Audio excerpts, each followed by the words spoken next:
Hey there, my name's Veronica. Welcome to the very first episode of Veronica's Music Vault. Today we are starting right at the very bottom, left-hand corner.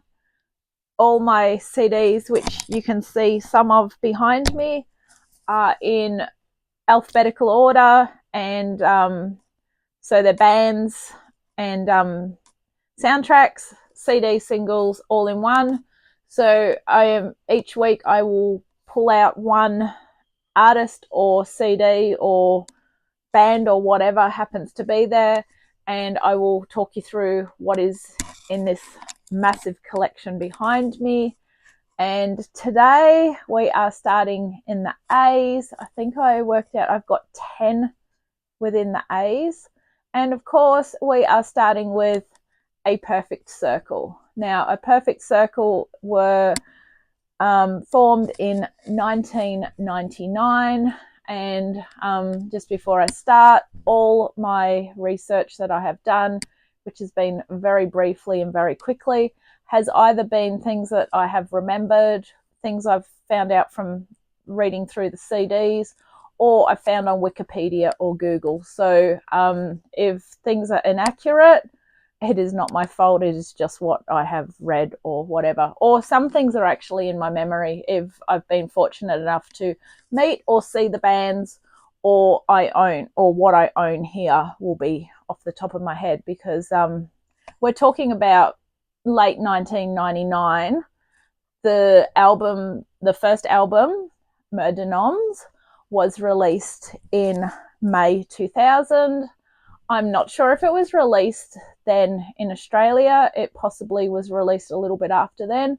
Back in the early 2000s was when I used to go out a lot, and we would go night clubbing in King's Cross to a lovely little club which was called Club Blink. Tool were obviously one of the bands that were played quite a bit, and obviously A Perfect Circle came straight in there because they feature none other than Maynard James Keenan, the singer, and really, really great vocals. And that's how A Perfect Circle was formed. I fell in love with them almost straight away. First song that came out was called Judith. And I love the fact that this band, they sort of deem it as a supergroup.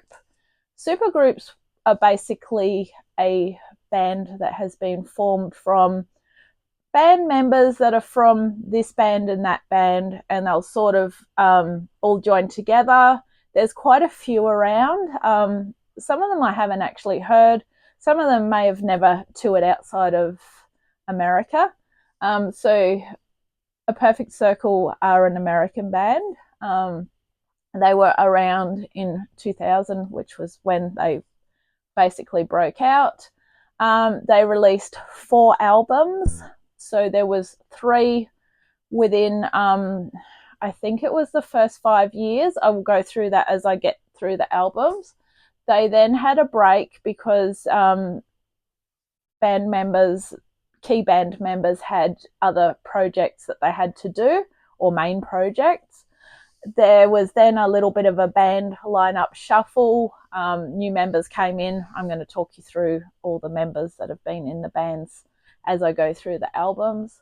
So yeah, they sort of fall into the alternative rock sort of metal genre. So yeah, let me get started on what notes I have for these guys. So first album was Mer De Noms. They have toured Australia twice. Unfortunately, shouldn't say fortunately. Unfortunately, I never saw them. The time, I think they toured in 2000. Back in 2000, the Metro, which is still going on George Street in Sydney, was the main venue where a lot of bands toured that wanted to do small shows to break into Australia. I saw so many great bands there. Unfortunately, I didn't get a ticket. I think they did 2 nights in a row, but me and a couple of my friends, we knew where they came in and out from the side. I mean, it's not that hard to know that with a venue like that. And sort of loitered around after a show and was fortunate enough to have my copy of Mer De Noms with me. You may not be able to see this really, but this was signed by Paz. I have full admiration for any bands with a female bass player. I took up bass for a little while and I want to get back into playing bass. Music is one of my key loves, and that is why I have so much music around me. I love to be surrounded by music. And there was another band member that signed, and I can't remember which one it was. So there was only 3 that came out. One was, oh, sorry, we have to go now. So I at least had 2 signatures on this one. So this is the first album. The releases from this were Judith, 3 Libras, and The Hollow. My favorite song is Magdalena. It probably is one of my all-time favorites of A Perfect Circle. Unfortunately, there's no video clip to it. I do love watching some of the video clips from this band on YouTube.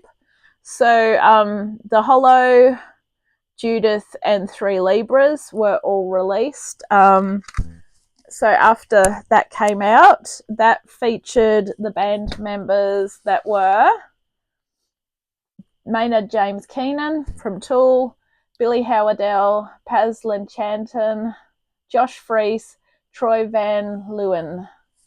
After that, the Judith was the first single. This one did really well in Australia.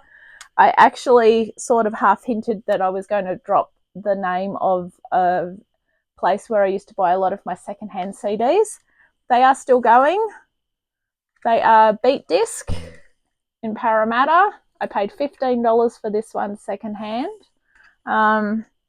This one features Magdalena live, Judith obviously, Brenya live, and Ostras, I can't pronounce that. A demo. Anyway, a demo of Mer De Noms.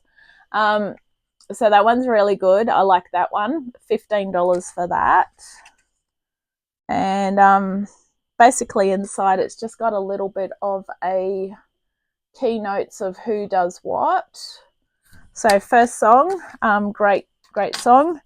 Second song was 3 Libras. I love this song. It's very soothing, very dark, sort of what I'm into. This one features Magdalena live, 3 Libras as a remix, Judith live, and 3 Libras live. That's that one there. At the time, I probably would have been buying most of these from HMV or Sanity. CD shops were big around 2000. I will get to HMV actually. One of the albums has got HMV all over it. Next up came The Hollow. The Hollow is a great track as well. The CD single for this one, it only features The Hollow live, and Judith as a remix. So that's a basic one. Nothing really fancy about them.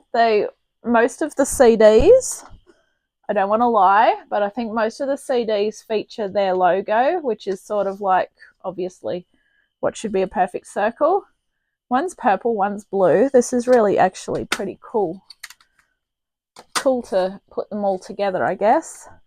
Yeah, that one's that colour. And I think the original